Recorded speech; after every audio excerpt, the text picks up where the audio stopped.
Alright everyone, welcome back to, I believe it's Forever Ripley, Chapter 2.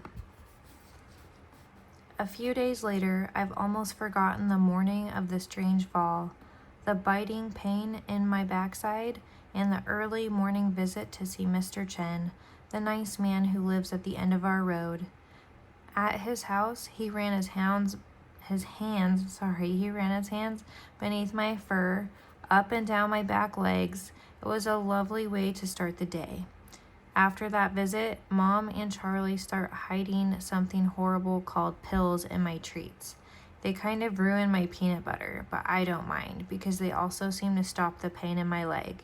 Now I am practically back to my old self, not my young self when I worked with Max and jumped from the helicopters and confronted strange men in the swamp, but my new old self, the napping, TV-watching self that takes care of Mom and Charlie.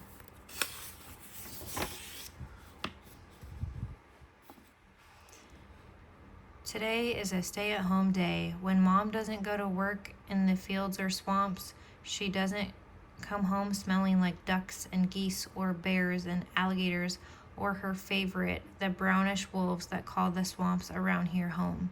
And Charlie doesn't go to school. These are my favorite days. Mom cooks delicious food on stay-at-home days. I lie under the table with my head on Charlie's foot, and she feeds me tiny pieces of bacon. I thought we might ride to Monteo for a few things, Mom says as she runs water over a pan in the sink. Ride? My head tilts. Ride is one of my favorite words. It's the only word that could distract me from bacon. A ride is when we drive somewhere in the car with the windows down when it's warm, like it is today. There are 2 times when I still feel like a young dog. One is with my head out the window of the car, nose tilted to the sky, wind flopping my ears. The other is when we leave the swamp and drive a little way to the beach where the cold waves can lap my paws. Can I spend the last of my birthday money at the bookstore? Charlie rubs her bare foot against my shoulder. Mom's back tightens. I can save it for something else if you want. Charlie's foot freezes on my side. I don't know what it is about the word money, but it always makes my girls tense and their words stiff. Nudging Charlie's foot with my nose, I remind her that she can rub my side and talk at the same time. No, Mom glances over her shoulder at us and flashes a tight smile. It's your money, sweetie. You spend it however you want. Yes! Charlie breaks a tiny bite of bacon off a thick strip, then leans under the table and offers it to me. I pull it into my mouth with my tongue, careful not to scrape her with my teeth, then swallow it whole. She smiles. I stretch my lips in my best attempt at returning the gesture. My nose twitches in spite of the heavy bacon aroma painting the kitchen. I smell Mr. Chen before his heavy boots hit the front steps. Come in, Mom calls over her shoulder when he knocks. My tail swishes at the scent of fresh soil and flowers when Mr. Chen clomps inside carrying a bag of plants from his garden. I love Mr. Chen. He likes to dig in the dirt as much as I do. He brings Mom and Charlie all sorts of plants that they enjoy eating. Mom waves Mr. Chen to the table. I drag myself to my paws to greet him. He scratches the good spot behind my floppy ear. Just like always, I brought carrots. They're about done for the year. Soil will be warming up soon. He hands Mom a bag full of one of the plants he enjoys digging for, and to invite you to the planning meeting for the Dare Days festival tonight. Mom shakes her head and glances from me to Charlie. I can't leave Charlie alone out here. Maybe if we lived in town in a neighborhood or something. We can take care of ourselves for a couple hours, can't we, Ripley? Charlie taps her leg. I waddle to her side and flick my tail. Plus, you said you wanted visitors to Dare County to know about more than just the beaches and seafood of eastern North Carolina. You said you wanted them to know how to protect the wildlife and make this place special too. The wildlife that makes this place special too. I'm sorry. Mr. Chen's shoulders droop. You need to have a life too, Amelia. I know you and Charlie and Ripley enjoy being together, but after 5 years, you need to get out of the house and have adult friends too. He winks at Charlie, who smiles and rests her hand on my head. I'm not going to the meeting. End of discussion. Mom turns her back to grab a cup from the shelf above the sink. But thanks for talking to the new vet about Ripley's leg, she says over her shoulder. I think the anti-inflammatory he prescribed is helping. Anytime. The corners of Mr. Chen's lips turn up. But when he sinks into one of the chairs at the table, the rest of his face looks sad. I just hope that's all she needs. If she starts limping again, you're going to have to take her to the vet. She is an old dog, Amelia. His eyes hold steady on her face like a top dog. But his voice scratches like he's scared.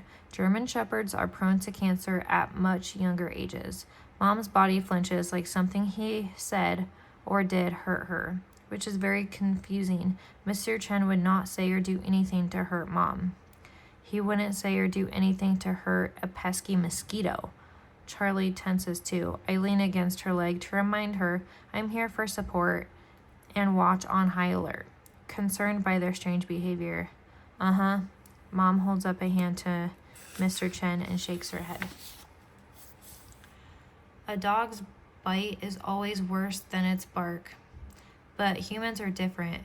I've learned they can hurt each other more with their words than with their teeth. I understand many human words, but I do not understand which of Mr. Chen's words have upset Mom so much. Mom, does Ripley have? Charlie practically screeches. My tail stiffens. My shoulders tighten. Charlie is small for her age, but she usually sounds older and wiser than she is. Now she sounds like a frightened child. Of course not, sweetie. The corners of Mom's mouth tilt up like she's trying to smile, but the middle presses together in a hard line. Have some coffee, she says to Mr. Chen, and pushes a cup across the table to him. I'll update you on the wolf incident. She sinks into a chair too. A whine rises in my throat. I don't trust wolves, but Mom and Max and even Charlie cared deeply about them, which is very confusing. I'm not supposed to run them off like I do the foxes and coyotes. Maybe it's because there aren't very many wolves, or maybe it's because they feed on a wider variety of animals, which keeps life in the swamp in balance. The new vet told me a little, said the wolf didn't survive. Mr. Chen pauses. His chair creaks. He said there will be an investigation. Thankfully, I don't have to worry too much about the wolves. They are very shy and very smart. They stay far away from human homes, which is way better than the foxes and coyotes that all sneak all over the swamp and all over our backyard. It's so discouraging. Mom glances from Mr. Chen to Charlie, then presses her teeth into her bottom lip. We've literally spent years educating the farmers around here that the wolves are good for the ecosystem. We've posted flashing signs on every major road. Still, they get hit by cars and shot at. Was it poachers? Mr. Chen whispers. I thump my tail, trying to distract Charlie from all the tension in the room. I want to protect her from the low voices and the nervous smells. Mom?